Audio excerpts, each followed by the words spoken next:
Have you ever heard a sound that chilled you to the bone? A faint scratching, a desperate knock, coming from somewhere you can't quite place. Tonight, we journey to Cambodia to uncover a story so terrifying it's whispered only in the dead of night. A story of a ghost that doesn't just haunt a house, but haunts the very earth beneath your feet. Imagine walking alone as darkness falls, passing by an old burial ground. The air grows cold, the crickets fall silent, and then you hear it. A faint, rhythmic scratching. It sounds like fingernails on a wooden coffin lid coming from deep underground.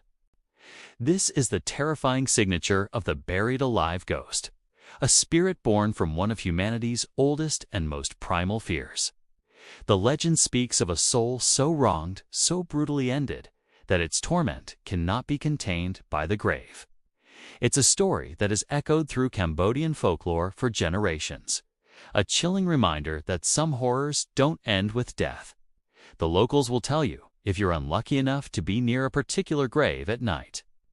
The scratching might be joined by muffled cries or a frantic knocking. It's the sound of someone trying to get out, to plea for help that curdles the blood, a sound that says, "I'm still here. I'm trapped." But hearing the ghost is only the beginning. Those who are brave or foolish enough to investigate the sounds in the morning find unsettling evidence. The soil above the grave looks disturbed, as if something has been pushing from below. Sometimes they find something even more horrifying, distinct handprints pressed into the dirt from beneath. The marks of a desperate struggle against the earth itself. It's a physical manifestation of the spirit's eternal torment, a sign that its agony is powerful enough to move the very ground that holds it captive. These signs are a warning. They tell a story of unimaginable suffering, of a life cut short in the most brutal way imaginable. The entity is known as the Kumach Srak, which translates to a ghost that screams or scratches. Its origin is tied to the darkest parts of human history and the deepest injustices. The story usually begins with an innocent person, often a woman, who is falsely accused of a terrible crime. Maybe it's adultery, or theft, or witchcraft. In a fit of mob justice without a fair trial, the community decides on a punishment worse than death: being buried alive. They dig a hole, force the victim inside, and begin to shovel the heavy, suffocating dirt over them. Their screams for mercy are ignored, their pleas for justice lost to the thud of soil hitting a makeshift coffin. Can you imagine the horror? The complete darkness, the crushing weight, the taste of dirt filling your mouth, the feeling of your lungs burning for air that will never come. The last moments of their life are a symphony of pure terror and agonizing pain. It's this intense suffering, this profound injustice, that gives birth to the ghost. The spirit is not just a remnant of a person. It is the physical embodiment of their final tortured moments. It's a concentration of rage, betrayal, and a desperate, unfinished will to live. This is why it remains trapped, its anger anchoring it to the spot where its life was so cruelly stolen. When the spirit manifests, it is a sight of pure horror. Witnesses who claim to have seen it describe a figure clawing its way out of the earth, covered from head to toe in dirt and grime. Its clothes are torn, its hair matted with soil. Its face is a mask of indescribable anguish, eyes burning with a cold, dead fire. But the most terrifying detail is the blood. Blood stains on its tattered clothes, blood mixed with the dirt caked on its skin, and blood dripping from its fingertips, worn raw from scratching at its own grave. It doesn't speak. It doesn't need to. Its appearance alone tells its entire tragic story. It is a vision of unresolved pain, a specter of suffering that has come to seek its own form of justice. So, who does this vengeful spirit target? The legend is very specific about this. It preys on those who show disrespect to the dead.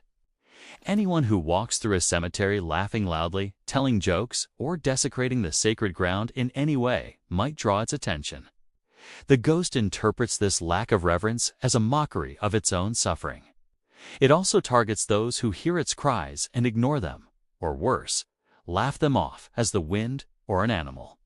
To the spirit, this indifference is a painful echo of how its own community ignored its pleas for mercy. By dismissing the sounds, you align yourself with the tormentors. And once you have its attention, the haunting begins. It will follow you. You'll start hearing the scratching sounds at night, not from the grave, but from under your own bed. You might hear knocking coming from inside your walls or weeping from an empty corner of your room. The smell of damp earth and decay will suddenly permeate your home. Objects will move on their own, doors will slam shut. It's a campaign of psychological terror, designed to make you feel the same fear and claustrophobia that it felt in its final moments. The spirit wants you to understand its suffering, to feel the same isolation and helplessness. It will not rest until you are broken. The haunting is a relentless assault on the senses and the psyche. Sleep becomes impossible, shattered by the constant sounds of a desperate struggle. Shadows in your home will seem to take on a human form, always just at the edge of your vision. You'll feel a constant oppressive weight in the air, the sheer force of the ghost's rage and sorrow. People targeted by the Cambodian wreck often report feeling an intense sense of being watched, accompanied by a crushing despair. The spirit's goal is to drive the disrespectful person to the brink of madness, forcing them to confront the horror they once dismissed. So how does one stop such a powerful and vengeful haunting? There is only one way. The haunting only ceases when the living finally show the respect the ghost was denied in life and in death. The community, or the family of the targeted person, must hire monks or a spiritual elder to perform the proper rituals. This often involves going to the original gravesite, a place of immense spiritual power and pain. There, they will hold ceremonies, offering extensive prayers and dedicating good merit to the troubled soul. They offer food, incense, and symbolic gifts, acknowledging the spirit's existence and its suffering. These rituals are not about exorcising a demon. They are about healing a deep wound. The prayers are a form of apology from the living. They ask for forgiveness on behalf of those who committed the terrible act and for the disrespect shown by the haunted individual. It's an act of collective atonement. The offerings are a way to soothe the spirit's anger, to show it that it is no longer forgotten or ignored. Only through this profound act of compassion and respect can the spirit's rage finally begin to cool. It's only when the spirit feels heard and its suffering is acknowledged that it can finally find peace. Once the rituals are completed correctly and with sincere hearts, the scratching stops. The wound fades away. The handprints no longer appear in the mourning soil. The spirit, finally freed from its anchor of rage and injustice, is able to move on from its earthly prison.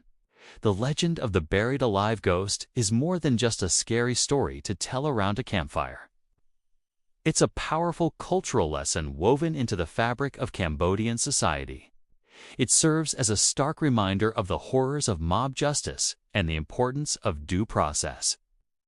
It warns against letting fear and accusation spiral into unforgivable cruelty. Ultimately, this story reflects a deep, universal fear of not just death, but of dying in injustice, of being forgotten, and of suffering that goes unacknowledged. The scratching from underground is the ultimate symbol of unfinished business.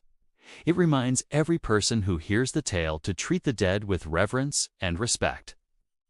Because according to this legend, the dead are not always silent, and some graves do not hold their prisoners forever.